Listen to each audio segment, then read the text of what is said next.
Hello, world. You're listening to the Business Podcasting Made Easy series on the #1 global business talk and news network on the internet, IBGR, International Business Growth Radio. Welcome to another episode of the TV Talk Show Formula, where you get a roadmap to elevate your authority and expand your visibility with a TV talk show that you're proud of. I'm Donna Cundy, co-founder of the IBGR Network, global radio authority and podcast expert, and the producer of over 14,000 podcasts. And I'm Declan Oseguera, and some people know me as Rich, TV producer, international TV talk show host, and my TV talk show formula has impacted over 100,000 lives globally and gives business owners and entrepreneurs a simple way to be seen and heard with their own purpose-driven message. And we are your hosts for this 13-week journey. Before we jump into this episode, remember that if you want direct live support from us or for your TV talk show, then contact us today at tvtalkshowformula.info. And this week, we're walking through an easy to follow, proven plug and play way to get your TV talk show done 13 minutes at a time in just 13 weeks. So follow the formula each week, and welcome to the show. Welcome to the show. This is it. Yeah. Oh, I shouldn't sing. This is week 3 of 13. Our focus over the next 4 episodes is to unlock your message by activating your magnetic attraction with every word. In this episode 9, your future audience, getting ready, really specific is important, but not yet. That's our focus. Then in episode 10 is about defining your audience now, especially if you're just getting started. Into episode 11, consciously choosing your future audience based on your purpose and passion. And then episode 12, pay attention to who's following you and connect with more viewers faster. This is coming on the heels of week 2, where we had discussed you and your inner TV talk show critic. You are better than you think. So you can go back to episode 5 and listen to how to identify your inner TV talk show critic. That's super important. Then episode 6, how to make friends with your TV talk show critic. Episode 7, how to update your inner TV talk show critic. And then episode 8, your confident TV talk show persona. So if you missed any of those episodes, you can go back and listen again, or you might just want to listen again. That's what I was going to say. Just might want to listen again. Yeah. Because it's more powerful. The more you listen, the more you absorb, the more time you put into this thought process, the better. And we're on week 2 and we're still inside the mind. I promise you, we're going to get to the cameras and the lights and all that other stuff. But this is it's the important foundation. You can design your house and start building on top, but if you don't have a good foundation, it's going to be like, the 3 Little Pigs, where blow your house down. We don't want blow your that. House down, right? No bueno. No bueno. So today's episode, your future audience, getting really specific is important, but not yet. That makes it season 12, episode 9. And how do we want to start this one? Well, as they all know at this point, we like quotes. We do. We like quotes. So we are going to start with this from Alex Borstein. And it's never try to fit a target audience. What is true to the characters in their settings, and the audience will find you. So you're not creating videos or creating your show to just try to fit the target audience. You want to come from that place of your authenticity. And like we've been saying all along, from that place of purpose, right? This is why we had you do that pre-work, so that attracts the people that are in alignment with this, right? Yeah. And really, this episode, why are we doing this? It's because to become a person worth watching, we need to clear space for our ideal future audience and viewers to join us on the journey. So this is about clearing space. Declan, you and I have talked about this, and we're in agreement about how many of our clients, when we say choose a target audience, there's resistance.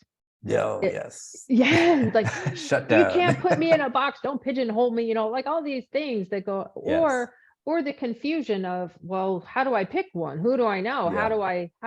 And so really, the first step to this, what this whole episode is about, is just clearing space for the idea that your people are there. What does clearing space? Say more about that. What does that mean? It means allowing the idea that there are people waiting to hear your voice and your message. Mm-hmm. And when you are specific enough, you'll be like a magnet. You'll be attracting them. But if you're vaguely specific, generally specific, there's this vagueness to your messaging. They don't have enough to grasp onto. They don't. Yeah. And I think it's also clearing space is, if you're not specific, then and you're saying, well, I'm for everyone. I help everyone, right? What I do is applicable to every person on the planet. And people say this to us, right? We hear these things. Then there's no space for enough of the people who really are meant for you. And you mentally actually are not able to have the space to figure out who you actually are speaking to. So I think there's a lot of levels to this clearing space concept, right? Yeah, absolutely. And it's what we need to know is it's really time to get comfortable with the idea that your future viewers are ready, they're waiting, and they want you to show up and share your specific brand of expertise with them. I can tell you, Declan, I just had this thought this morning, about my Hot journey. off the presses. Right. Yeah, exactly. Hot out of my mind. but because I thought about when I first started in the coaching space, and I coached anyone. And then I was like, well, life coaching really isn't for me. And so then I started coaching business owners, and I felt really comfortable with that. And now I'm a podcast coach. And I was thinking, well, how did I get to be a podcast coach from business coaching? But really, podcasting is a business. So I just recently, over the last couple of years, as I got into the radio podcast space, niched even further to become a podcast coach and not just a business coach. And so I was specific as a business coach, and I got good at what I did, and I resonated and had clients, and now I'm getting even more specific. So it's just this idea that you can pick someone, and you can continue to get even clearer as you go. Yes. Yes, and even what I hear you saying as well is, on the journey of being a service provider, being of service to others, sometimes we switch our point of focus and the target market will change. So the from one area like business coaching to podcasting, yes, it's still a business, but not every business owner, even though they should, not every business owner is going to have a podcast, right? Right. Well, so now you're, go ahead. I was just going to say, and I'm not just any podcast coach. I coach business owners to create business podcasts. Yes. And business owners who want to make a big impact in the world. Yeah. It's like, it's really specific. But that all started with you creating space for that to happen. Yeah. Because over time. Just starting somewhere. I picked where I thought I wanted to go, and I started with my messaging, and then people started resonating. And so it's this idea that you want to get specific. You want to allow that. Notice the resistance that might be showing up as you explore, because we're asking you to explore several different types of viewers who could follow, engage with you and your TV talk show, and just notice how you feel about choosing one particular type of viewer or audience. And a lot of times there could be some anxiety with that. This is step 3 along the way. Make sure you subscribe to the show at tvtalkshowformula.com. And at any point in time, if you want support from us for your TV talk show, contact us today at tvtalkshowformula.info, and we'd be happy to explore further. But just going back to noticing how you feel. When I had mentioned that to you, like, oh, wow, yeah, noticing how you feel. What else do you want to say about that before we get into the take action? Well, I think it's so important. pay attention to what's happening in your body, right? That's what we're talking about, like how you feel, you're having these sensations. There might be a certain demographic, a certain type of person that you really want to reach out to, that you think that's your ideal client. You feel How does that excited. feel? Yes, all right. How does that feel in your body, right? And there might be an audience that other people, this has happened to me, you should do this for these people because they need you. And I'm like, well, and I've tried that.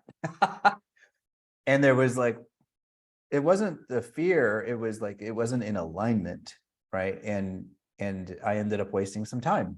You know, and you learn from these mistakes. So we're trying to save you guys time and from making too many mistakes along the way, although mistakes are valuable because we get better from that. But if you listen to your intuition and to your gut, as you think about the different categories of people that you could serve and who you think might want what you have, your body, your intuition is going to give you signals. Clues. And some might be like, ugh, some might be like, yes, excitement, some might be neutral. And so this is what we're asking you to do, is think about the different, if you're one of the people who's saying, I want to help everyone, well, who is everyone? How could you put them into subcategories? We want you to do that, right? Who are these different buckets of people you could be helping? And write about how you feel and notice, is there fear, scarcity? That's a good one. Confusion, anxiety, or confidence, excitement, you know, like, whoa, that like turns you on, like lights you up. Really, really, really important before we go deeper into what we have to share with you, that you have done this piece of work. Yeah. Just notice how you feel about choosing. You don't even have to choose. You don't have to, just how do you feel about choosing? Because I get a lot of resistance that, you know, don't put me in a box. We're not putting you in a box. We just want you to think about, if you could choose, how do you feel about that idea? And write those feelings down, because we're going to pick that up again in the next episode 10. We have to wrap up this one now, Declan. Yes. This is episode 9. Your future audience. Getting really specific is important, but not yet. Just get used to that idea that you are going to get specific. And you're listening on the IBGR radio network. I'm Donna Cundy. I'm Declan O'Seguera, and thanks for listening. We'll be back shortly.